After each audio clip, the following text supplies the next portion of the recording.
Dessie Farrell, All-Ireland Senior Football Final 2020, and a very unusual year, but great to be in the final against Mayo. Yes, 100%. Very unusual year, very different from anything that's gone before, but at the same time it's great to be there preparing for an All-Ireland final and really looking forward to it.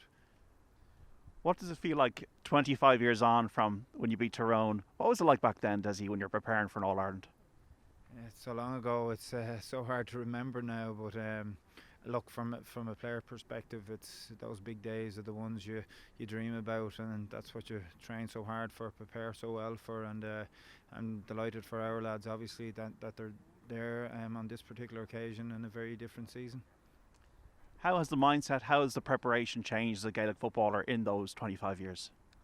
Yeah, it's changed times. I think with every passing generation, it evolves and continues to flourish the games, which is great. The level of dedication and commitment, I think, has increased immeasurably in that period of time. And that's not to say that players back in my era who aren't committed or dedicated, but just with the advent of sports science and technology and you know, just the level of preparedness that's now required to play at this level, it's significant, and but everyone enjoys it. You know, it's a free choice, and they're all hugely motivated and willing to take it on, and it's no different to Dublin players, and they've done really well in the last couple of seasons, and looking forward to the next one. How have you felt yourself, Dessie, given the fact that you're taking over a 5-in-a-row team, you're in a pandemic, you know, there's players that have retired. Have you felt pressure? Have you enjoyed it? How have you embraced it? Yeah, no, I've enjoyed it, of course. It's a great honour and privilege to be involved with Dublin football as a player, as a coach of underage players, and now obviously to manage the senior team. So that's something that is very sort of, I think the overriding word is the privilege and the honour, and it's something that I take seriously. It's not taken lightly at all, and despite the challenges that this year has presented, that's what I reflect on most, and they're a great bunch of players to be involved with, and it truly is the privilege that I talk about. When you're a supporter, which you would be, and when you're not managing, 2013, 15, 16, 17, what did you observe when you're watching Dublin and Mayo in major games? I think the overriding thought would be the intense rivalry, you know, two fantastic teams going at it, you know, the spectacles they've produced over those seasons and in those games have been amazing, and things of folklore really, you know, so I expect that the next one will be no different. It'll be a hugely fiercely contested game, and I think everyone in the country is looking forward to it. Dermot Connolly, not in the dressing room, neither is Jack McCaffrey nor Bernard Brogan, but Brian Fenton and Kieran Kilkenny, they've really been immense so far in this championship, not only with their football but their leadership. Yeah, of course, and there's many different leaders. Brian and Kieran are obviously two of those and have performed really well, and you know, I think throughout the squad we've been fortunate to have many senior guys who've taken on that mantle of leadership, and it's more leadership through action is what we look towards, and they've fulfilled their role and responsibility remarkably in that way. The talk with Kilkenny when they were so dominant in hurling was that you pick on training, you pick on form. We saw Robbie McDade the other day win man of the match first time in the season. Is that the way you approach things, Dessie, as well? You pick on form? Yeah, I think we outlined our stall at the start of the year in that regard, and it was going to be performance based, and I think players have responded really well to that. Senior players with reputations, but also it was probably hugely encouraging to younger players who knew that they'd be given the opportunity, and it was up to everyone then to when they're in the shop window, to do the best they can.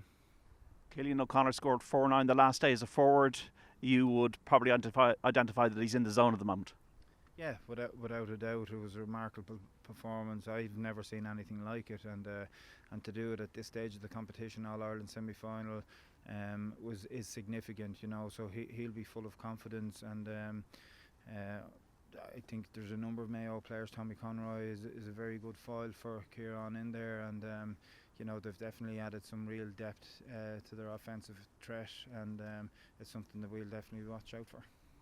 You can't ignore, if you read the papers, if you watch TV, the Sunday game, Dessie, the talk about Dublin's dominance. How do you feel about all that talk? To be honest, we don't engage in it. You know, that's for others to have opinion on, others to make decisions on. For us, it's about the next game and getting ourselves ready for that. And obviously, this next game is a very big one, so we won't be distracted by any of that talk. Like, I know you've been on the past quoted, Dessie, as saying that it was naive, maybe, for people to focus on Fundy when it came to the Dubs. Would you still have that view? Again, it's at this time of the season. It's not something we concern ourselves with. You know, I know it's there's a lot of talk and public discussion on it. For us, it's about getting ourselves ready. It's about focusing on an All Ireland final. What I will say is the attitude of these players has been remarkable over the last number of years, and that's something that money can't buy. You know, and it's the hard yards, it's the reps, it's the drills, it's the extra work that these players do, it's the attitude that they bring every day, and that's something that sticks out in my mind, having been working with this group in a short period of time. Nothing to do with resources on that basis. Just to finish, Dessie, no fans, no hill. It's going to be strange. Would you like the families to be there at least? Yeah, it'd be great to have families there. You know, I made that plea after the game, you know, for the authorities to consider that. Ultimately, that's a decision for them, you know, and we'll respect whatever that decision is. And to finish, we've had in recent years really close battles with Dubs in All-Ireland finals. Whatever at Leinster, whatever the margins there. 2 draws, one by a point, one by 3 points, one by 6 points. You won't be under any illusions that it'll be very close again. 100%. I think, as mentioned earlier, Mayo have done a great job this year. James Horn has added some new players, injected real pace into the team. It's I think maybe 7 different players from last year who faced Dublin, you know, so that's significant, and they've gone about their business in really good fashion. Have been very comprehensive winners of the Connacht Championship. Looked really, really good in the All-Ireland semi-final, so we're under no illusions. It'll be a huge task that lies ahead of us. Well, Dessie, we wish you and Dublin the very best of luck on Saturday the 19th in the football final. Thanks a million. Thanks very much. Thank you.